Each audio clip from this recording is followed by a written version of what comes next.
ಮೈಸೂರು ಜಿಲ್ಲೆಯ ಹೊರವಲಯದಲ್ಲಿದ್ದ ಒಂದು ಹಳೆಯ ರೈಲು ನಿಲ್ದಾಣ. ಅದರ ಹೆಸರು ಹಳೆಗುಡ್ಡ ಸ್ಟೇಷನ್. ಈಗ ಬಹುತೇಕ ಬಳಕೆಯಲ್ಲಿಲ್ಲ. ದಿನಕ್ಕೆ ಕೇವಲ 2 ರೈಲುಗಳು ಮಾತ್ರ ನಿಲ್ಲುತ್ತವೆ. ರಾತ್ರಿ 12 ಗಂಟೆಯ ನಂತರ ಅಲ್ಲಿಗೆ ಯಾವ ರೈಲು ಬರೋದಿಲ್ಲ ಎಂದು ಎಲ್ಲರೂ ನಂಬುತ್ತಿದ್ದರು. ಆದರೆ ಹಳ್ಳಿಯ ಜನರಲ್ಲಿ ಒಂದು ಮಾತು ಪ್ರಸಿದ್ಧವಾಗಿತ್ತು. ಪ್ರತಿ ಪೂರ್ಣಿಮೆಯ ರಾತ್ರಿ 12:40ಕ್ಕೆ ಒಂದು ರೈಲು ಬರುತ್ತದೆ, ಆದರೆ ಅದು ಟೈಮ್ ಟೇಬಲ್ನಲ್ಲಿ ಇಲ್ಲ. ಜನರು ಅದನ್ನು ಕೊನೆಯ ರೈಲು ಎಂದು ಕರೆಯುತ್ತಿದ್ದರು. ಆ ಹಳ್ಳಿಗೆ ಹೊಸದಾಗಿ ಬಂದ ಶಿಕ್ಷಕನ ಹೆಸರು ರಾಘವೇಂದ್ರ. ವಯಸ್ಸು 32, ವಿಜ್ಞಾನ ಶಿಕ್ಷಕ. ಅವನು ಮೂಢನಂಬಿಕೆಯನ್ನು ನಂಬುತ್ತಿರಲಿಲ್ಲ. ಒಂದು ದಿನ ಶಾಲೆಯ ಸ್ಟೋರ್ ರೂಮ್ ಸ್ವಚ್ಛಗೊಳಿಸುತ್ತಿದ್ದಾಗ ಅವನಿಗೆ ಒಂದು ಹಳೆಯ ಡೈರಿ ಸಿಕ್ಕಿತು. ಅದು 40 ವರ್ಷ ಹಳೆಯದು.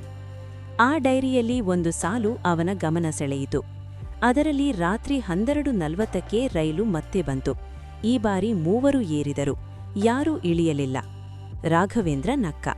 ಇದು ಖಂಡಿತ ಕಥೆ ಎಂದುಕೊಂಡ. ಆದರೆ ಮುಂದಿನ ಪುಟಗಳಲ್ಲಿ ದಿನಾಂಕಗಳು, ಸಮಯಗಳು ಮತ್ತು ರೈಲು ಬಂದಿತು ಎಂಬ ದಾಖಲೆಗಳಿದ್ದವು. ಕುತೂಹಲ ಶುರುವಾಯಿತು ಅದನ್ನು ತಿಳಿದುಕೊಳ್ಳಲು. ಆ ರಾತ್ರಿ ರಾಘವೇಂದ್ರ ಚಹಾ ಅಂಗಡಿಗೆ ಹೋದ. ಅಲ್ಲಿ ಆ ಊರಿನ ವ್ಯಕ್ತಿ ನಂಜಪ್ಪ ಕುಳಿತಿದ್ದ. ಹಳೇಗುಡ್ಡ ಸ್ಟೇಷನ್ಗೆ ರಾತ್ರಿ ರೈಲ್ ಬರುತ್ತಾ ಎಂದು ಕೇಳಿದ. ನಂಜಪ್ಪ ತಕ್ಷಣ ಮುಖ ಬದಲಿಸಿದ. ಅದರ ಬಗ್ಗೆ ಮಾತನಾಡೋದು ಬೇಡ ಸರ್. ಏಕೆ ಯಜಮಾನರೇ, ಏಕೆ ಮಾತನಾಡಬಾರದು?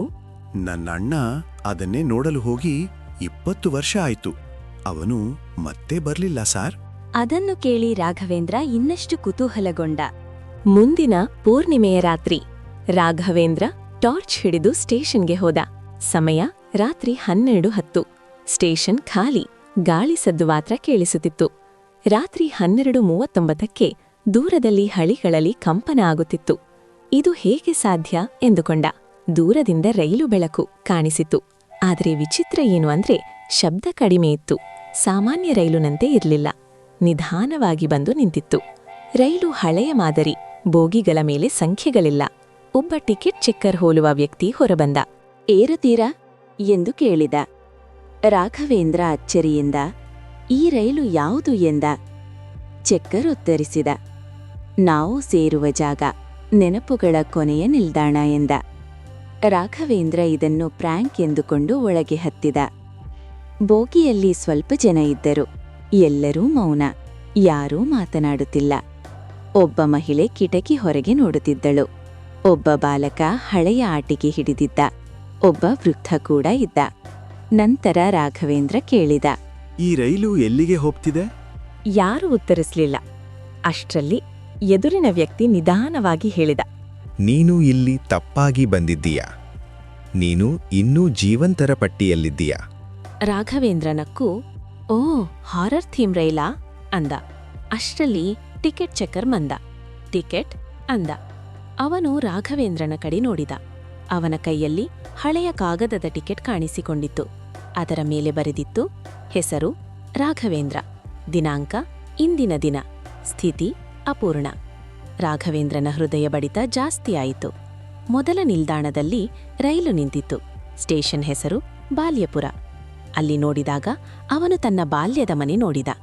ಅವನ ತಂದೆ ಜೀವಂತವಾಗಿ ಇದ್ರೂ ಅವನು ಚಿಕ್ಕವನಾಗಿ ಆಟ ಆಡ್ತಿದ್ದ. ಇದು ನೆನಪು ಎಂದು ಅವನು ಅರ್ಥ ಮಾಡ್ಕೊಂಡ. ಆವಾಗ ಟಿಕೆಟ್ ಚೆಕ್ಕರ್ ಹೇಳಿದ, ಪ್ರತಿ ನಿಲ್ದಾಣ ನಿನ್ನ ಜೀವನದ ಒಂದು ಭಾಗ. 2ನೇ ನಿಲ್ದಾಣ ವಿಚ್ಛೇದಹಳ್ಳಿ. ಅಲ್ಲಿ ಅವನು ತನ್ನ ಹಳೆಯ ಸ್ನೇಹಿತ ಅಜಯ್ ಜೊತೆ ಜಗಳ ಮಾಡಿದ ದಿನ ಕಂಡ. ಆ ಸ್ನೇಹ ಮುರಿದ ದಿನ. ನಾನವನಿಗೆ ಕ್ಷಮೆ ಕೇಳ್ಬೇಕಿತ್ತು, ರಾಘವೇಂದ್ರ ನಿಧಾನವಾಗಿ ಹೇಳಿದ. ಚೆಕ್ಕರ್, ಇನ್ನೂ ತಡವಾಗಿಲ್ಲ, ಆದ್ರ ಸಮಯ ಕಡಿಮೆ.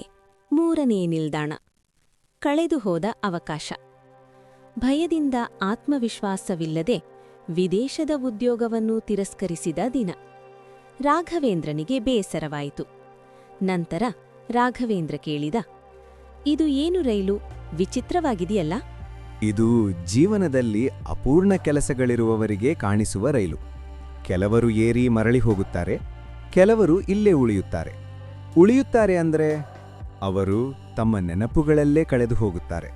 ಮುಂದಿನ ಮತ್ತು ಕೊನೆಯ ನಿಲ್ದಾಣ ನಿರ್ಧಾರ ಎಂದು ಚೆಕ್ಕರ್ ಹೇಳಿದ. ಇಲ್ಲಿ ನೀನು ಆಯ್ಕೆ ಮಾಡಬೇಕು. ಹಿಂದಿರುಗಿ ಬದುಕನ್ನ ಸರಿಪಡಿಸೋದು ಅಥವಾ ನೆನಪುಗಳಲ್ಲಿ ಉಳಿಯೋದು? ರಾಘವೇಂದ್ರ ಇಲ್ಲಿಂದ ಹಿಂದಿರುಗುವುದು ಹೇಗೆ ಎಂದು ಕೇಳಿದ. ನಿನ್ನ ಜೀವನದಲ್ಲಿ ಯಾವುದಾದರೂ ದೊಡ್ಡ ತಪ್ಪಿಗೆ ಪಶ್ಚಾತ್ತಾಪವನ್ನು ಪಟ್ಟಿಲ್ಲ? ಅದನ್ನು ನೆನೆಸಿಕೋ ಎಂದ. ಅವಾಗ ರಾಘವೇಂದ್ರ ಒಂದು ಆಸ್ಪತ್ರೆ ದೃಶ್ಯ ನೋಡಿದ. ಅವನ ತಾಯಿ ಕೊನೆಯ ದಿನ. ಅವನು ಕೆಲಸದ ಕಾರಣ ಹೋಗಿರ್ಲಿಲ್ಲ. ನಾನು ಹೋಗ್ಬೇಕಿತ್ತು ಎಂದು ಅತ್ತ. ಅವಾಗ ಚೆಕ್ಕರ್ ಹೇಳಿದ, ನೀನು ಇನ್ನು ಬದುಕಿದ್ದೀಯ, ಸರಿಪಡಿಸುವ ನಿರ್ಧಾರ ನಿಂದು ಎಂದ. ರೈಲು ನಿಧಾನವಾಗಿ ಮಾಯವಾಗುತ್ತಿತ್ತು. ರಾಘವೇಂದ್ರ ಹೇಳಿದ, ನಾನು ಹಿಂದಿರುಗುತ್ತೇನೆ, ನಾನು ಸರಿಪಡಿಸುತ್ತೇನೆ ಎಂದು ಹೇಳಿದ. ಬೆಳಗ್ಗೆ ಆಯಿತು. ರಾಘವೇಂದ್ರ ಸ್ಟೇಷನ್ ಬೆಂಚ್ ಮೇಲೆ ಎಚ್ಚರಗೊಂಡ. ಅವನ ಕೈಯಲ್ಲಿ ಸುಟ್ಟ ಟಿಕೆಟ್ ತುಂಡು ಇತ್ತು. ರಾಘವೇಂದ್ರನಲ್ಲಿ ಕೆಲವು ಬದಲಾವಣೆಯಾದವು.